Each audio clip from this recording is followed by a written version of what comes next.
Hello everyone and welcome to another episode of the Akambo Investment Series. My name's Anthony Kapitanovich and I'm the Managing Director of Akambo Private Wealth. I'm once again joined by Chris Willaton, the Head of Investments at Akambo Private Wealth. Well Chris, another financial year's ended and it seems that there's some real optimism creeping back into the share markets, world share markets and the world economies. How good has the last financial year actually been?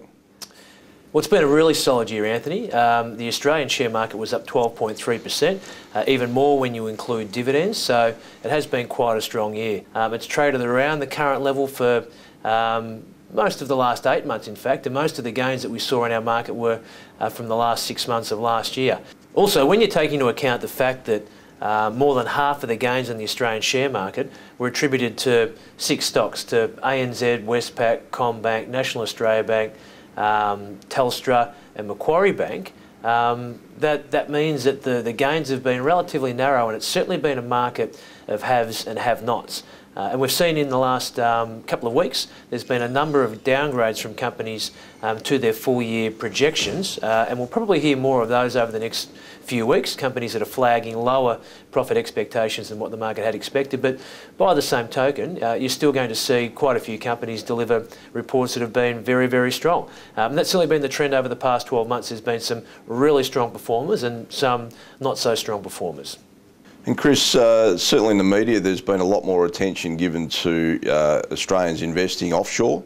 How's the international markets performed? Well, it's been a very strong year for international markets. The global benchmark for international markets in Australian dollar terms is up 16%. So there's better performance out of international markets than the Australian market, and that's been led certainly by strong performances from the US. And we're seeing the US economy continue to recover, certainly helped by record low interest rates over there. We've also seen strong performances from some markets in Europe as well. You know, Germany's still up around record highs, so they've been performing quite well in parts of Europe. The Australian dollar has also been a factor for some Australian companies. We've talked about it for the past few years. There's been expectations that it will fall, and despite the fact that it did touch 87 cents at one point in the past financial year, it's still quite buoyant around 94-cent mark against the US dollar, and some market experts are tipping that we'll see the dollar reach parity against the US dollar again. So, and that strong performance from the Australian dollar has created some headwinds for a number of our local companies here. You mentioned about offshore investing. I mean, that's certainly becoming a very, very strong theme, and I think it's, as I mentioned, I mean, a lot of the international economies are starting to strengthen at a time when Australia seems to be just slowing down a little bit, mainly due to the fact that we're seeing less of a contribution from some of our big resource stocks to the stronger economic output. And that's meant that people are seeing that there's more growth offshore, so they're allocating more funds offshore.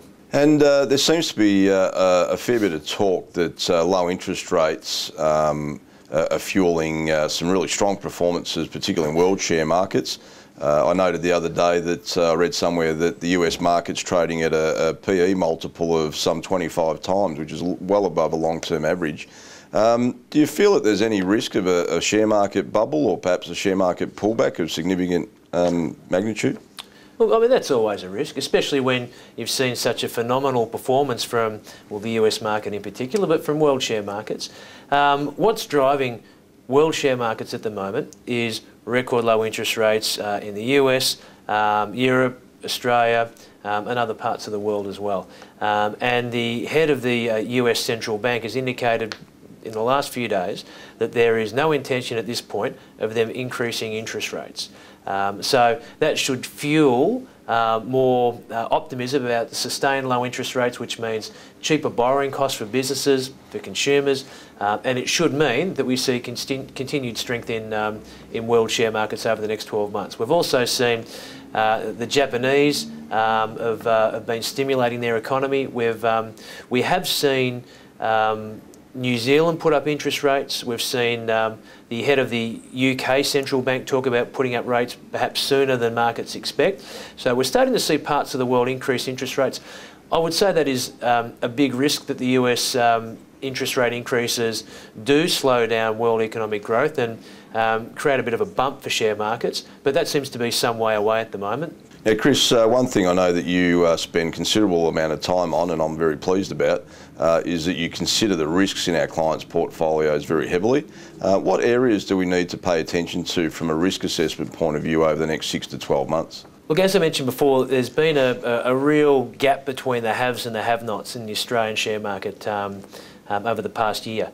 We've seen a lot of companies perform extremely well, and a lot that have been quite weak.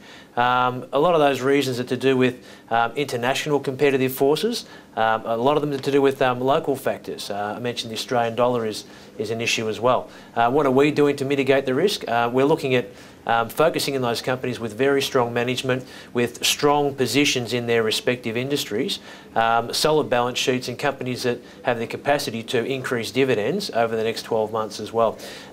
We've talked before about the fact that we have a preference for companies with strong offshore revenue streams, companies such as Amcor, Ansell, those sort of businesses that are going to benefit from a continued strength we see in international share markets.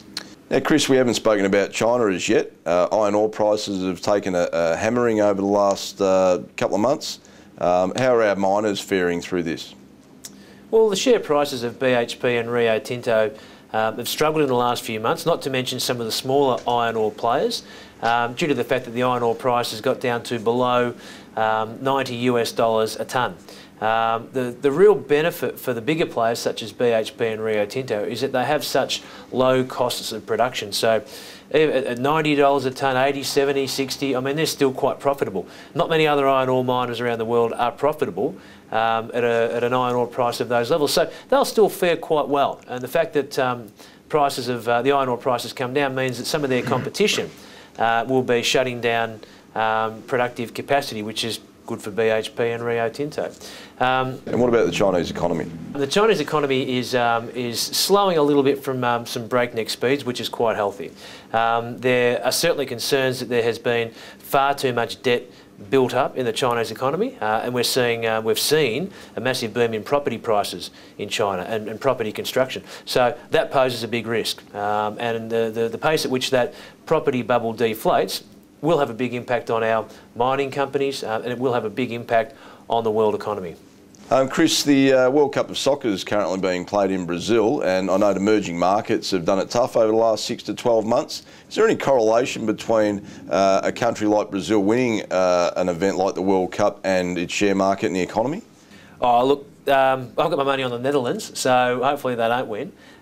History's shown that countries that host these events spent a lot of money in the lead up to the event, and Brazil certainly spent a lot of money on stadiums and infrastructure, and Lord knows they do need an economic boost at the moment, given that they've had a bit of a tough time in the past 12 to 24 months.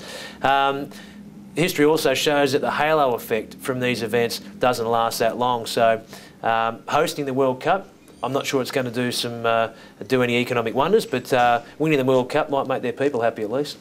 Well, thanks very much for your time again today, Chris. My money's on Argentina for a win, but I hope you've all enjoyed the Akambo Investment series. Until next time, I hope you can join us. Thank you.